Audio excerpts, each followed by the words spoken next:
So we're about 30 minutes from kickoff. We're going to get to see the Rams, and we're going to get to see the Philadelphia Eagles. Maybe a little bit of snow in Philadelphia.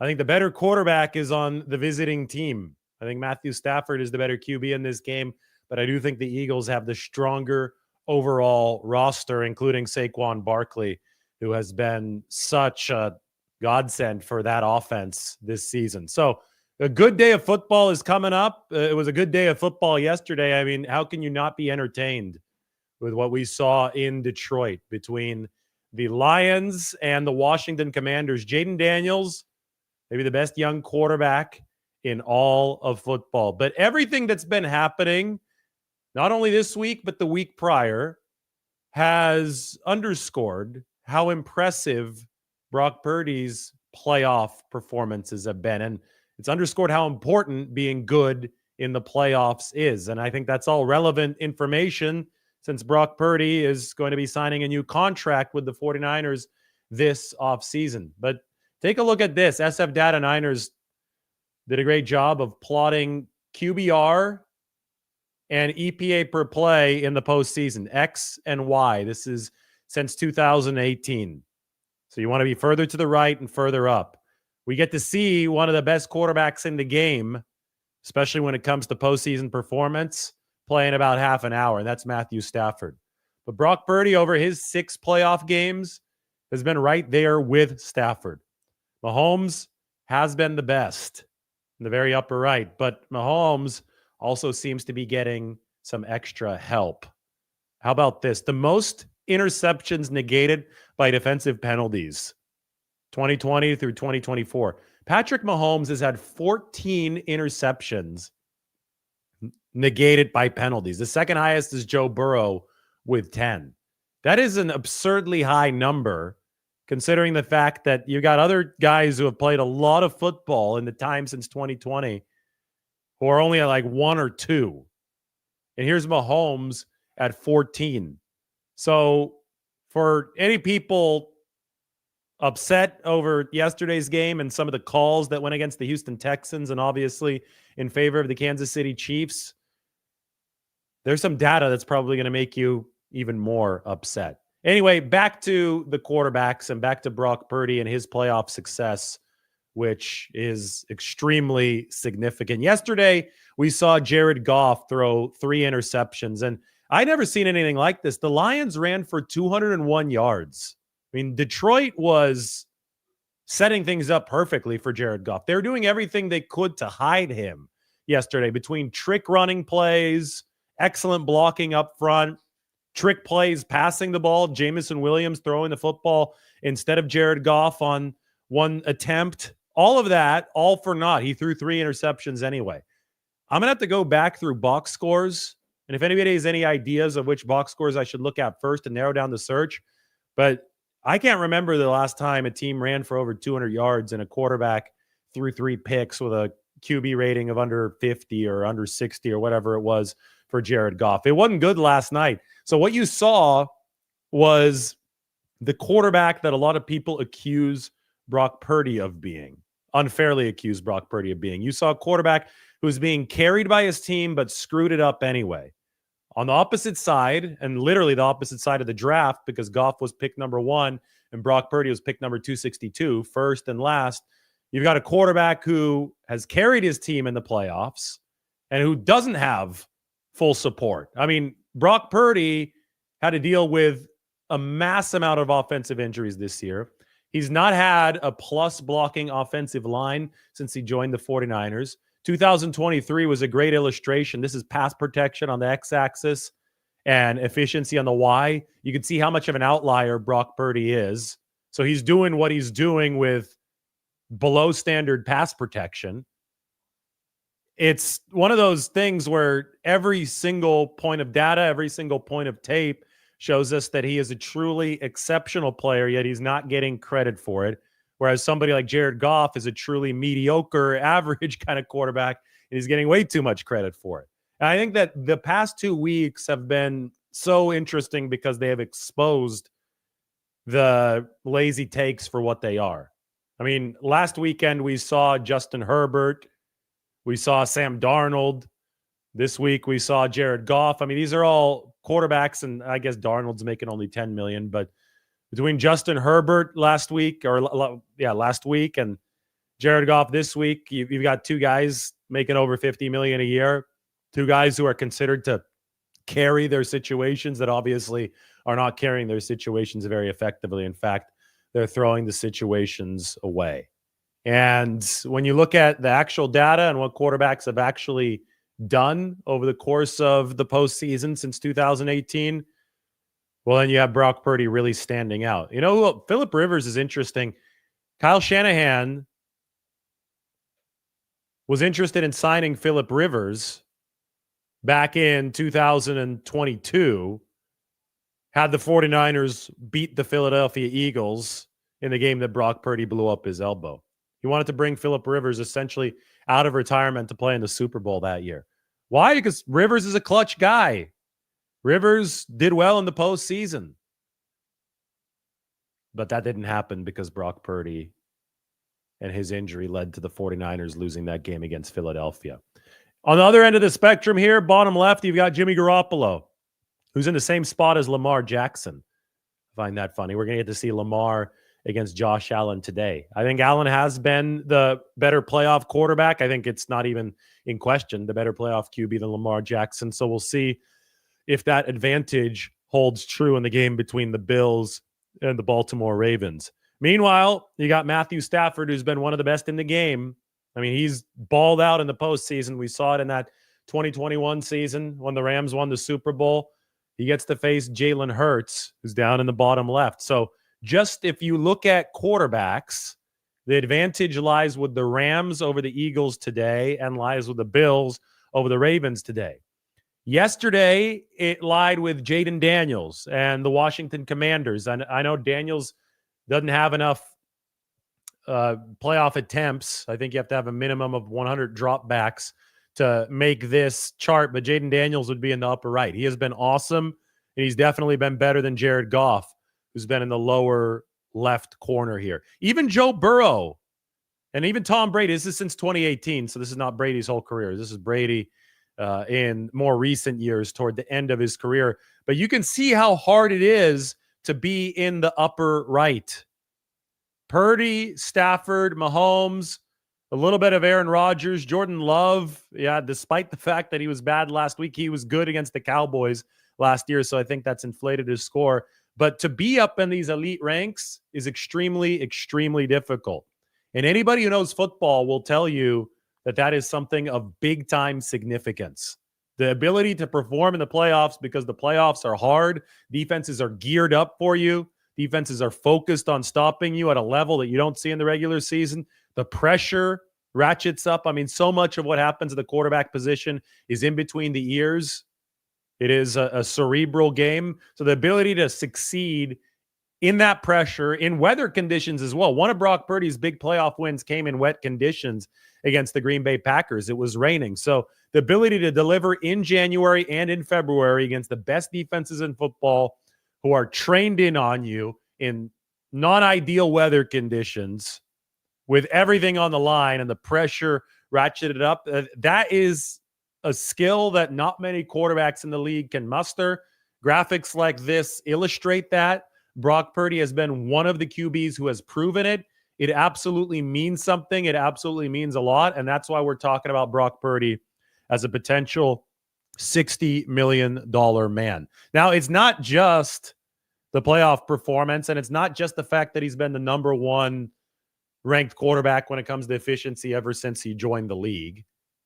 That's all a big part of it. But as long as you're competent in this league, you're a solid quarterback, you're considered a franchise man, which Brock Purdy obviously is, you're probably going to come close to resetting the market, or you will reset the market when the time for your contract comes. It's just how the market works. There's a thing called cap inflation too. The salary cap was projected to be as high as $330 million this season. Who knows? Maybe it'll even be higher. But any contract is going to take a certain percentage of the salary cap. And if the salary cap is inflated, then the contracts underneath that cap are expected to inflate as well, which is why you consistently see contract after contract at the top of a position group exceed the contract before it. But this is all something to talk about at a later day. Why don't we finish up with this 49ers update leading into this game against the Rams with the update on the defensive coordinator position. Jeff Ulbrich is headed to the Atlanta Falcons. No, the 49ers did not interview Ulbrich. That may have surprised some. I know that they have interviewed Robert Saleh and Deshae Townsend. Robert Saleh remains the 49ers' favorite for the defensive coordinator position. He was Ulbrich's boss in New York. Last offseason, the 49ers were interested in Ulbrich, but he was still under contract with the Jets, and it was actually Saleh, who was one of the Jets' primary decision makers, who did not want to let Jeff Ulbrich out of that contract. But I think it was Ulbrich and Saleh combined at the top of that power structure defensively in New York who made that defense really good. And it might have been primarily Saleh, because the second that Saleh was fired this past season, the Jets defense fell off a cliff. Still, I don't think it's really smart for anybody to make grand panicked judgments about the 49ers process here. A lot of people saying, well, why didn't they interview Ulbrich? Why don't they have a backup plan? Let's just see what their actual plan has been when it is actually revealed. Because Robert Saleh has been the favorite. We know this from the very start. And if there's a really solid chance or even a certainty that the 49ers are going to get Robert Saleh, then it actually wouldn't make all that much sense for them to interview Jeff Ulbrich and other candidates. We're all operating in the fog of war right now when we're analyzing this. We know who the 49ers have officially interviewed. We know that they announced that they would interview Brandon Staley, who's currently on their staff. And we don't know much beyond that, besides the fact that I don't think that they did interview Jeff Ulbrich, who heads to the Falcons, where he used to coach. Was the defensive coordinator there, the linebackers coach before that. And it was Kyle Shanahan, who was actually on the staff in Atlanta, who overlapped with Ulbrich. So I think that that led to some of the interest last year. They want continuity on their defensive staff. I floated around the idea that if Ulbrich didn't get one of these defensive coordinator positions, and the 49ers did hire Robert Saleh, that maybe they would be able to attract both of these coaches to their defensive staff. And then Ulbrich could be waiting in the wings just in case Robert Saleh drew a head coaching job elsewhere after a season or two. But obviously that is not going to happen because Ulbrich is headed to Atlanta. But those of you who are Niners fans for longer than the past few years will remember Jeff Ulbrich was a linebacker for them from 2000 to 2009. He ended his career, some concussion issues, took over toward the end of his career. He expressed interest in being a coach late in his time as a player. He did become a coach. It seems that he's become a good coach. And then he joined up with Robert Saleh in New York, and we saw some top 5 defenses. Now he's going to go back to Atlanta, where he could be the defensive coordinator again, with Robert Saleh remaining the favorite for the 49ers job. So we got Rams, Eagles, and then we have Ravens, Bills coming up. Why don't we open this up to 49ers Q&A? We've also got Margot coming back on the show today. We're going to do instant reactions after both of these games. Yesterday's went really well. I think we already have like 30 or 40,000 total views, and it hasn't even been 24 hours. It's been like 13 or 14 hours. And Mike came on the show yesterday too, which was awesome. So everybody buckle up, stay tuned for that. But the goal of this is to take you into kickoff of this next set of divisional round games on the show. So I'm ready to answer any questions. We could keep this one fairly 49ers specific because we're going to go NFL wide with our reactions after this game is done.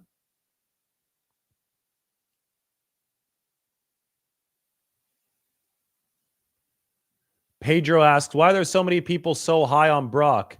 He is an average quarterback with a weak arm. Well, first off, you could spell weak correctly. W-E-A-K, weak, W-E-E-K is like Sunday to Sunday, the week. What you're saying, it just isn't true. And I have the data to back it up. In the postseason, Brock Purdy has had well above average QBR and well above average efficiency per play. Those are objective metrics. What you're saying is a subjective opinion. So you have an incorrect opinion. I have actual facts. If we want to look at Brock Purdy in 2023, this is pass protection charted against efficiency. My goodness, look what he's doing even with poor pass protection. So he's carrying a football team. He's doing what a quarterback should. Brock Purdy has been the most efficient quarterback in all of football since he joined the league. And he's been one of the best playoff quarterbacks in the league ever since he joined the league. So save the opinions for somewhere that's not this chat. Otherwise, I'm going to shut them down because the facts matter more than your feelings. And on the part with a weak arm, that's something that you can't even manage to quantify anyway. That's something that people just say because they see somebody that was drafted at pick number 262. But if you actually watch tape and you know what you're watching, you see Brock Purdy makes all of the anticipatory deep out throws that he needs to make.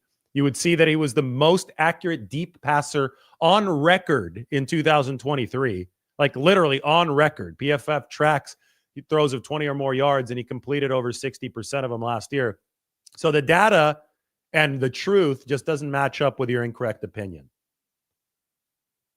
Michael Powers thinks the 49ers should try to sign Drew Dahlman, Tommy Tremble, and Justin Reed. Well, a couple Stanford guys in that list, Drew Dahlman and Justin Reed. Justin Reed now with the Chiefs. Dahlman was with the Atlanta Falcons, or still is, up until March, which is when the league year ends, and he's scheduled to be a free agent. Now, Drew's dad, it was Chris Dahlman, who was the center for the 49ers back in the Steve Young era, late in the Steve Young era. Remember when Steve Young threw the catch-2 to Terrell Owens and he stumbled on his way back? That's because he tripped over Chris Dahlman's foot. It was just bad luck. Steve Young stumbling over Chris Dahlman's foot, but the luck for the 49ers got a whole lot better from that point on. He straightened up, managed not to fall, and then threw one of the best passes in NFL history to T.O., and it became known as the catch-2. But I talked to Chris Dahlman before Drew was drafted by the Falcons a few years back. That was in 2021. And we talked so much about the job of the center position and the pressure put on center, especially in a scheme like Kyle Shanahan's. And Chris Dahlman was one of the successors of, or Drew Dahlman, his son, was one of the successors of Alex Mack in Atlanta. And obviously, Alex Mack is a big-time Shanahan guy who played for Kyle at 3 different stops. And the philosophy that Kyle Shanahan has when it comes to centers is really similar to the philosophy that the 49ers of the dynastic years, especially the 49ers of the Steve Young years, had with the centers. And that is that the center handles the protections, the identifications up front to take something off of the quarterback's plate so the quarterback can focus on what's downfield. So if the center is not doing a good job, the quarterback is going to have a much harder job. You have to have that center performing at a high level. Shanahan's added even more to that because he has the outside zone run game, which has an extremely high demand of the types of blocks that centers must execute. So centers have to get up to the second level. They have to be extremely athletic. And that's sometimes hard to pair with sitting back and anchoring in pass protection, because the better that you can move, usually the lighter that you are, but the lighter that you are, the tougher it is to pass protect. It basically means that you're looking for a unicorn at center who is both fast and strong and then simultaneously smart and quick on his feet in terms of thinking and identifying those protections. So it's a premium position for Kyle Shanahan. They have homegrown their offensive line throughout the course of Shanahan's tenure at almost every position except for center, where the starters have been free agents time and time again. From Weston Richburg to Alex Mack to Jake Brendel, those are all free agent acquisitions because I think you need a certain veteran guile to meet the baseline for center. And that's why I think that Drew Dahlman might be a 49ers target this offseason, because we did see that regression from Jake Brendel.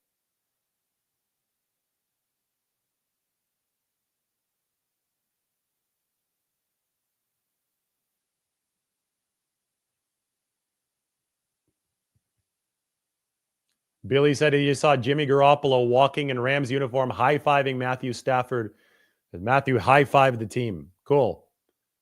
We saw Jimmy Garoppolo play against the Seattle Seahawks a couple of weeks ago. Still weird. Yeah, anytime that you're used to covering somebody for a long time in one uniform, then all of a sudden you see him in another uniform, especially in an intra-division kind of thing with Jimmy Garoppolo, always is a little bit jarring. But he is wearing those Rams uniforms. What are they, blue and yellow now, or do they call it gold? I don't think that's gold. That's yellow on the Rams uniform. Here's Jimmy Garoppolo. He was a bottom left guy in the postseason. Brock Purdy in the upper right. People compare the two, and I get it. They're both 49ers quarterbacks, or one of them is an ex-49ers quarterback. But Purdy has much more mobility, especially after Garoppolo's ACL tear. Maybe 2017, Jimmy, might have been a little bit more comparable to Purdy, who's got the elite 10-yard burst. But Brock Purdy, when you compare what you have from him now versus what the 49ers got from Garoppolo after 2018, and Garoppolo was good. I mean, Garoppolo played some good football and efficient football, especially for San Francisco, but he wasn't able to escape from the structure nearly enough. And that's what Brock Purdy can do. And I think in the postseason, it's more about the dudes you have on your team. And Brock Purdy's ability to make stuff happen outside of what Kyle Shanahan has schemed up is absolutely sensational. We saw it in an NFC Championship game last year. We saw it in the divisional round last year when the 49ers absolutely needed it. Backs against the wall in a rain game against the Green Bay Packers. His physical skill set, and especially that 10-yard split, especially that escapability, shows up big time in a chart like this.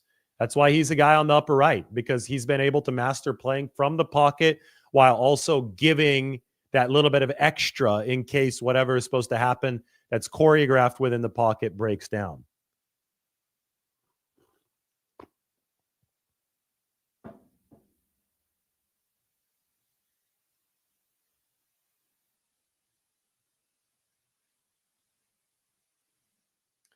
This is a good question. Do I believe it's more of the 49ers needing to improve the defense? Kansas City has been average for years on offense, has been winning with defense. It's all about making a balanced team. You're only going to win a Super Bowl if you're balanced. You have to have a good offense and a good defense. You saw it. The Detroit Lions, yeah, solid offense, but the defense fell off a cliff with those injuries. You saw a quarterback in Jaden Daniels and an offense in Washington's that was able to expose that yesterday. And then all the pressure was put on Detroit's offense, and they don't have a superstar quarterback, so it all came crashing down like a house of cards. I think Detroit healthy might have been able to win a Super Bowl with Jared Goff, just because the rest of the team would be able to carry the weight that it needed to carry. But Detroit, unhealthy on the defensive side, not able to do that. The 49ers finished number 26 in defensive EPA this year. That's too low. There's 32 teams. The offense finished number 11. Would you like that to be higher? Of course. Will it be higher? Almost certainly. They were number 1 in 2023 when they were healthier with Brock Purdy. So take a top 5 offense. I think it's reasonable for the 49ers to finish in the top 5 offensively as long as they have Purdy and the set of weapons they have. If they can improve the offensive line, they can make that an even more stable commodity. But take a top 5 offense and pair it with at least the top 12 defense. Get that defense back in the top 12. Then you can legitimately think that you can win a Super Bowl. If you're a top 5 offense and the number 26 defense, though, you're starting to look a lot like the 2017 Atlanta Falcons. There has to be balance, and then there's that third phase of the game in special teams. And the 49ers had no chance this year because the special teams was number 32. They were dead last. So they will go number 11 offense, number 26 defense, number 32 special teams, game over. You can't have that. You've got to elevate the defense. I think that you're on to something there. The team must be balanced.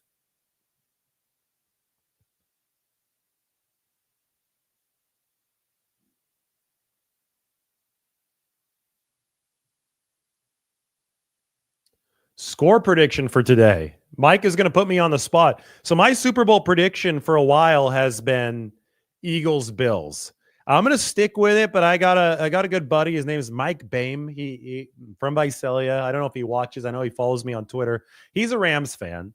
And he asked me yesterday on Twitter, who do I think is going to win and why? Rams and Eagles. And, I didn't give him a straight answer. I said that the better quarterback is on the Rams, but the better roster is with the Eagles. And I think that the snow or potential conditions, we'll see exactly what it looks like in Philly. I have to go turn on the TV here in a little bit. You guys can fill me in the chat section on the conditions. But I think that could neutralize the quarterback advantage that the Rams have. Now, LA also has a surging defense. It's a 7-point spread. Something tells me that 7-point spread is too big. Something tells me that this is going to be a close game if Philadelphia wins. But then when I think close game, I say, well, close game means sometimes the better quarterback will give you a huge advantage in a close game. So the more I think about this, the more I talk myself into the Rams potentially winning this game. That being said, I have to stay true to my original Super Bowl pick since the Eagles haven't exactly done anything to dissuade me from that. So I'm going to pick Philadelphia, but boy, I am torn on this one. I really think the Rams are a rising stock at just the right time, but I think Philly with Saquon Barkley and the versatility that their offense has been able to show this year is going to be able to pull this one out. They got a big special teams play last week from Warren Burks, the former 49er. So I'm going to look for Philly to win this game, and I think it's going to be 27-24. Somebody's saying it looks cold and dry there. We'll say 27-24 Philadelphia. The second game, I think Josh Allen's going to get it done. I think he's been better in the postseason than Lamar Jackson. I think Buffalo's home field advantage in the game is significant. I'm picking the underdog. The Bills are actually the underdog by a point right now. Buffalo's going to win that game. I don't know what the conditions there are either. I need to look into those. But assuming it's relatively dry, we'll say 30-27 Bills.